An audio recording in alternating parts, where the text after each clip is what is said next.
بسم اللہ الرحمن الرحیم الصلاۃ والسلام علیک یا سیدی یا رسول اللہ وعلی آلک و اصحابک یا نور اللہ اللہم صلی علی محمد کما تحب و ترضی عنہ۔ پچھلے دنوں ایک ویڈیو اپلوڈ کی تھی، سورہ قریش اور سورہ بقرہ کی ایک آیت تھی، اس کا ایک عمل تھا۔ کوئی ایمرجنسی ہو جائے، کوئی مشکل آ جائے، کوئی پریشانی ہو تو اس عمل کو ایک دفعہ کرنا تھا اور انشاءاللہ تعالیٰ اس کی برکت سے مسئلے حل ہوتے ہیں۔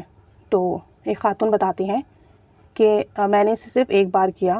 اور میرا مسئلہ حل ہو گیا۔ بتاتی ہیں کہ میری بیٹی یونیورسٹی میں پڑھتی ہے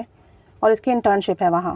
کہتی ہیں کہ گروپ میں پروجیکٹ ملا ہوا ہے اور یہ لوگ پروجیکٹ ورک کر رہے ہیں، اور کہتی ہیں کہ کچھ اس طرح کے پرابلم ہیں ان کے گروپ میں، کچھ اس طرح کا ہوگا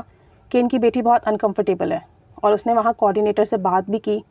کہ وہ ان کا گروپ چینج کر دیں، کیونکہ جو بھی ان کو ایشوز ہوں گے انہوں نے بتا دیا ہوگا کہ گروپ میں یہ پرابلم ہے، میں کسی اور گروپ کے ساتھ کام کر لیتی ہوں، مجھ سے یہاں کام نہیں ہو رہا، میں انکمفرٹیبل ہوں۔ تو ان کی جو کوآرڈینیٹر تھیں انہوں نے انہیں بہت باتیں بھی سنائیں اور کہا کہ آپ بہت کنزرویٹو فیملی سے ہیں، اور جو ہے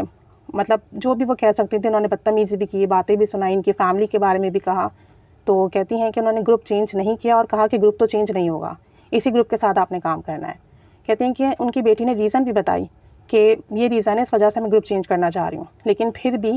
کوآرڈینیٹر نے بدتمیزی بھی کی اور بہت انسلٹ کیا ان کی بیٹی کو۔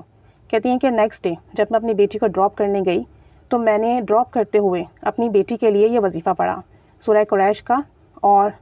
سورہ بقرہ کی آیت کا۔ اس ویڈیو کا لنک میں ڈسکرپشن باکس میں دے دوں گی تاکہ جو دیکھنا چاہیں وہ وہاں سے دیکھ لیں اور جو بھی کنفیوژن ہو وہ کلیئر ہو جائے۔ تو کہتی ہیں کہ میں نے یہ عمل کیا ایک دفعہ اور دعا کی۔ کہتی ہیں جب ایوننگ میں میری بیٹی واپس آئی یونیورسٹی سے تو اس نے مجھے بتایا کہ ماما میں نے آج اللہ تعالیٰ کا بڑا کرم دیکھا، اور اللہ پاک نے نا سب کو وہ دکھا دیا کہ سب کی آنکھیں کھلی کی کھلی رہ گئیں۔ کہتی ہیں کہ جو ہماری کوآرڈینیٹر تھی جنہوں نے بیٹی کو ناحق سنایا بھی تھا، بدتمیزی بھی کی تھی، انسلٹ بھی کی تھی، ان کے لیے ہی کوئی ڈیفیکلٹ سچویشن کریٹ ہو گئی جس کی وجہ سے انہیں بہت ٹف ٹائم ملا۔ کہتی ہیں کیونکہ انہوں نے ناجائز بات کی تھی اور میری بیٹی کے ساتھ ناجائز کیا تھا، تو جو ہے ان کے ساتھ بہت برا ہوا آج۔ اور کہتی ہیں کہ میری بیٹی روتے ہوئے کہہ رہی تھی کہ ماما سیدھی راہ پہ چلنا آج دیکھا کہ مشکل ہے پر ناممکن نہیں، اور سب اسٹوڈنٹس کہہ رہے تھے کہ انہوں نے آپ کی بات نہیں سنی، آپ کے ساتھ بدتمیزی کی، آپ کو انسلٹ کیا اور آپ کو مشکل میں ڈالا، اور دیکھیں یہ آج خود مشکل میں ہے اور انہوں نے خود اپنے آپ کو مشکل میں ڈال لیا ہے۔ تو کہتی ہیں کہ اللہ پاک سب کو محفوظ رکھے، سب کی اولاد کو محفوظ رکھے۔ اس دور میں بچوں کو سیدھی راہ پر چلانا بہت بڑا جہاد ہے،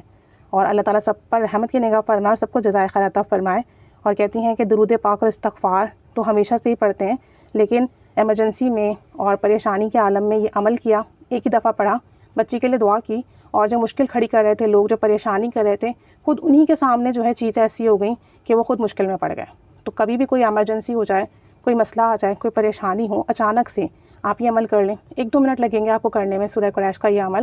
لیکن انشاءاللہ تعالیٰ معاملات آپ کے حق میں ہو جائیں گے اور جو بھی پریشانی ہوگی، مسئلہ ہوگا، وہ حل ہو جائے گا انشاءاللہ تعالیٰ۔ تو یہ چھوٹا سا ایکسپیرینس تھا، پچھلے ہی دنوں اپلوڈ کیا ہے ویڈیو، تو آپ وہ دیکھ لیجئے گا تاکہ جن کے بھی مسئلے ہیں وہ پڑھیں اور سب کو آسانی اور سب کو فیض ملے، اور اللہ تعالیٰ ان کے لیے بھی اور ان کی بیٹی کے لیے بھی بہت آسانی کا معاملہ فرمائے، بہت کرم کا معاملہ فرمائے اور بہت بہتری کا معاملہ فرمائے۔ آمین بجاہ النبی الآمین صلی اللہ علی محمد صلی اللہ علیہ وآلہ وسلم۔ اللہم صلی علی محمد کما تحب و ترضی عنہ۔